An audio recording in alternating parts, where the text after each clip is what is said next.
Oh no, you go down. Biggest fight. Biggest fight. Mine's biggest. Mine's biggest. What? No way, bro.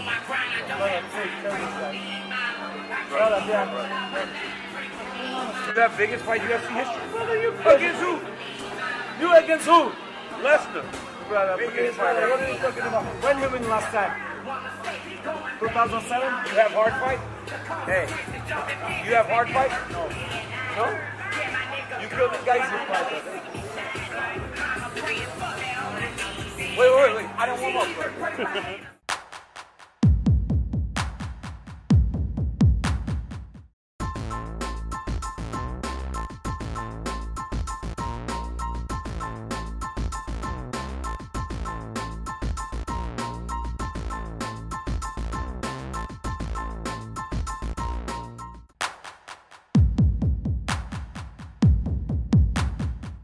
You know, so yeah, you know, Khabib knows how to win, but he knows how to entertain his own way.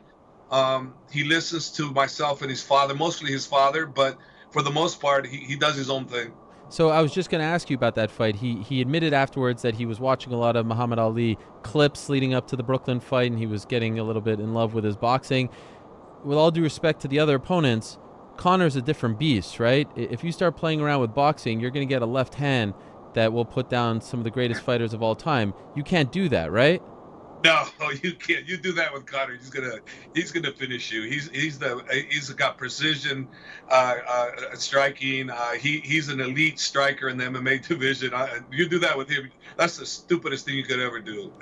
Khabib, look, Khabib will go after him. If he misses 99 takedowns, he'll go for 100. You know. As long as he's standing, he's looking for the takedown. There's no game plan here per se. As how we attack the game plan, yes, that's going to be another story in itself. But what our plan is, we can't stand with him. I mean, we're going to lose that one for sure. But keep in mind, Ariel, Khabib can hurt him on the stand-up too, also. But in route of doing what he needs to do, not standing with him. He stands with him. We're losing that all day long. We're not winning that one at all. This may seem like a silly question, but I just want to ask it anyway, given your expertise. What concerns you most about Conor? I mean, he's got great power, great timing, great relaxation. It's just a timing thing. You know, it concerns me earlier off, you know, getting started right off the bat. He's going to be very, very dangerous right from the get-go. So we have to be on point, you know. Whoever screws up is going to get the bad end of this one, you know, and my job is to make sure that Khabib's on point, you know, and that's it. You know, we just can't screw up because he's too dangerous. He's too dangerous. Eddie Alvarez had talked about fighting out his contract against Poirier. Now, he lost that fight. What's his contract status, and do you guys really want to keep him? I mean, again, he's another guy who's never in a boring or shitty fight. Yeah, no, I like Eddie Alvarez. I like him personally, and I like him professionally. And you know, he's at an age now where he needs to make some decisions for his family and for what will probably be the last contract he signs for the rest of his career. Right. So, I'm in a place.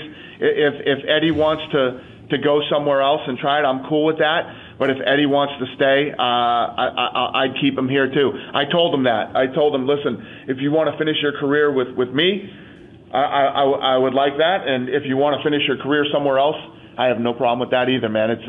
When guys get to the point where it's the last contract they'll ever sign, I understand. You understand that they're going to do what's best for financially, sure. Absolutely, because at the end of the day, what we're looking for here are young guys that want to be world champions, young guys that know they can be a world champion in the UFC, or girls that know they can be a world champion in the UFC. And if you feel that you can't be, and you feel that there's a better decision that you could make at this point in your career for the last contract you'll ever sign, yeah, I absolutely understand that.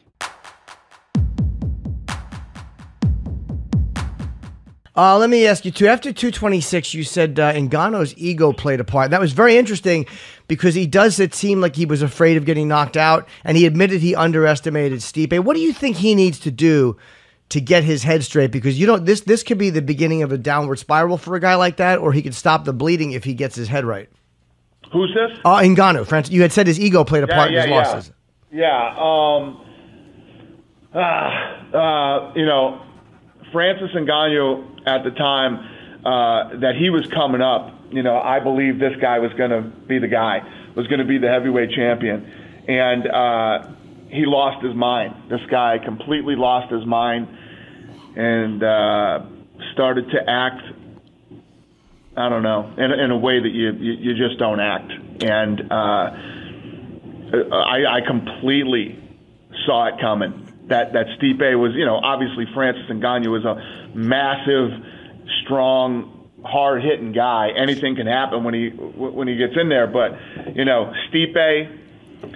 Stipe has this thing where you said it at the beginning of the call, he feels completely disrespected. This guy's always on fire and pissed off at the world and pissed off at us. And so I saw that coming. I knew he was going to be. Francis Ngannou left the training center here, where he had trained for previous fights, took off to France, was in France, training or doing whatever he was doing leading up to the Stipe fight, because he absolutely positively knew he was going to beat Stipe. Wow. Well, what about the next fight with the Black Beast? I mean, nobody saw that coming. Yeah, well, nobody saw that fight would be so bad. Whew. But as you could tell, both guys were gun shy. Yep. The Beast said his back was messed up during that fight and whatever, but I don't know. Ngannou has a lot of, I don't know, man. He's got a lot of things he needs to fix personally and professionally to see if he ever gets back on track again.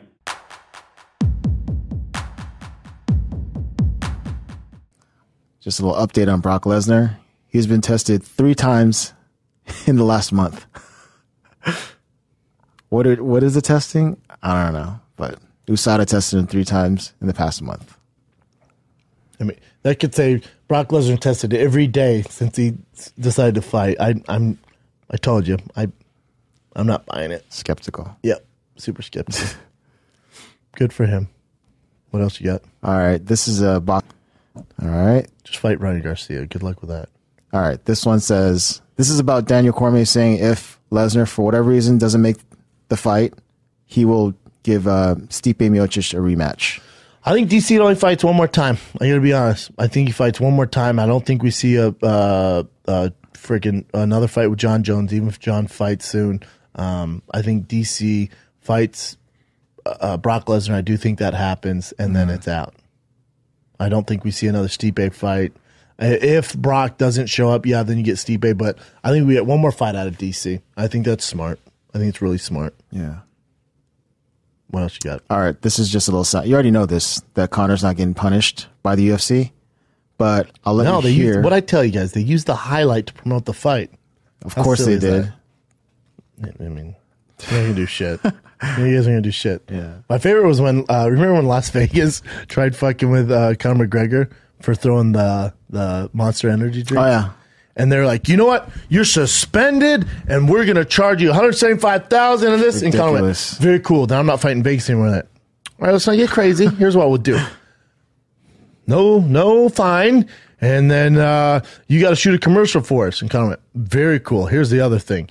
The minimum for me to shoot a commercial is about $2 million. So I'll send you the bill, and I'll do it. And then they go, you know what? Let's just call it even, buddy. That's how they go. It's a complete joke. And they fired the head of the commission after that, too. So, commissions, it's a fucking shit fest. What else you got? All right.